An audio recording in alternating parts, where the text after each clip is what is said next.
What if I told you that the most dangerous prison in the world failed, not because of violence, riots, or rebellion, but because one quiet man refused to let hope die, even when the world had buried him alive? What if the greatest escape ever told wasn't about breaking walls, but about protecting the mind from becoming a prison itself? Stay with me till the end of this story, because what you're about to hear is not just a prison tale, it's a blueprint for surviving hopelessness, reclaiming dignity, and escaping any cage life puts around you. Welcome to Think in 5 Minutes, the channel where the world's most powerful stories are decoded to help you think deeper, live wiser, and see life differently.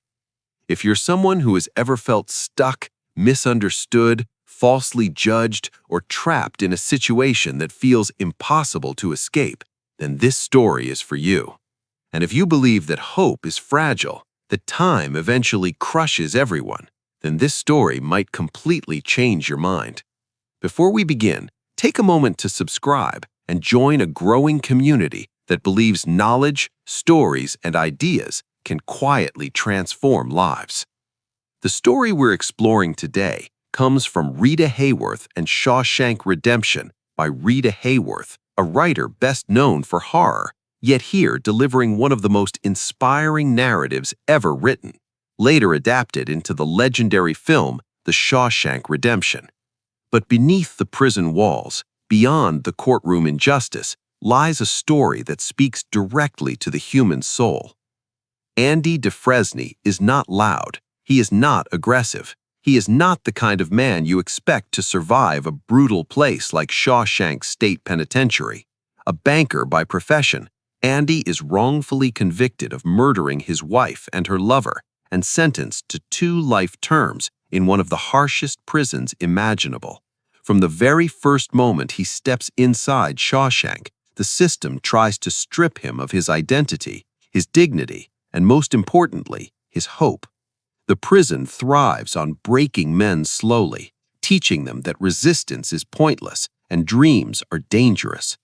The story is told through the eyes of Ellis "Red" Redding, a man who has spent most of his life behind bars and believes himself to be beyond redemption. Red understands Shawshank better than anyone. He knows how the walls think. He knows how time erodes men. And he knows that hope is considered a liability inside prison, something that can get you hurt or killed. When Andy arrives, Red sees him as just another doomed soul who will eventually crack.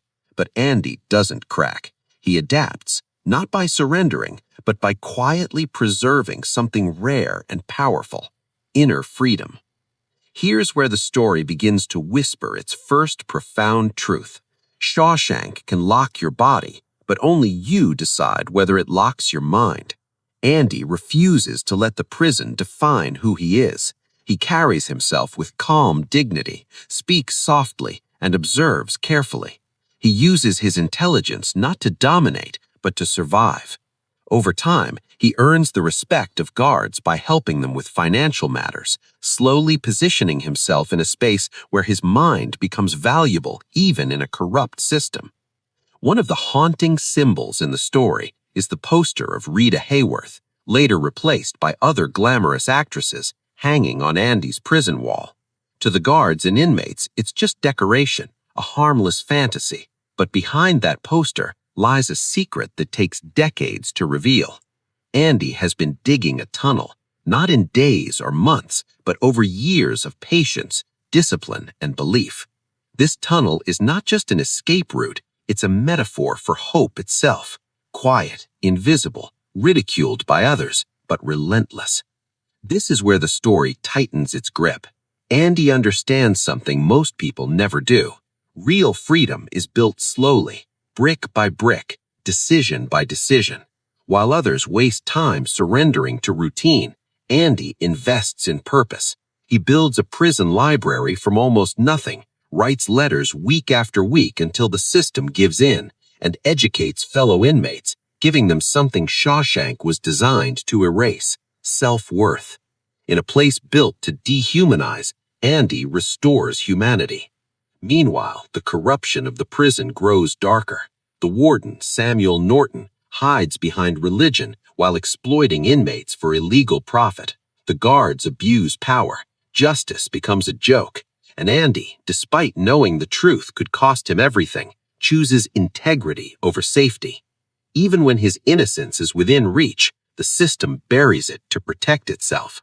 This is the moment when most people would break, but Andy doesn't, because hope to him is not naive optimism, it's a discipline.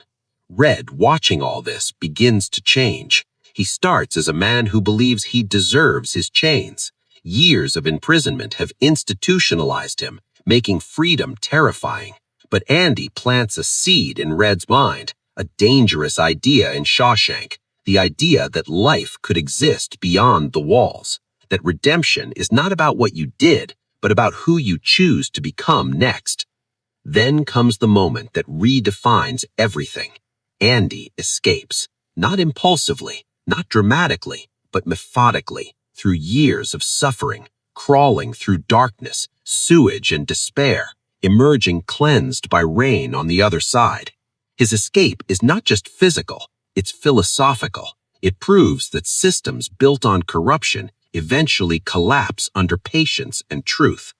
Andy exposes the prison's corruption, reclaims his stolen identity, and disappears into freedom. But his final act of redemption is not for himself, it's for Red. A letter, a location, a dream. Ziwatanejo, a place by the ocean where hope doesn't have bars. Red, inspired and transformed, finally earns parole.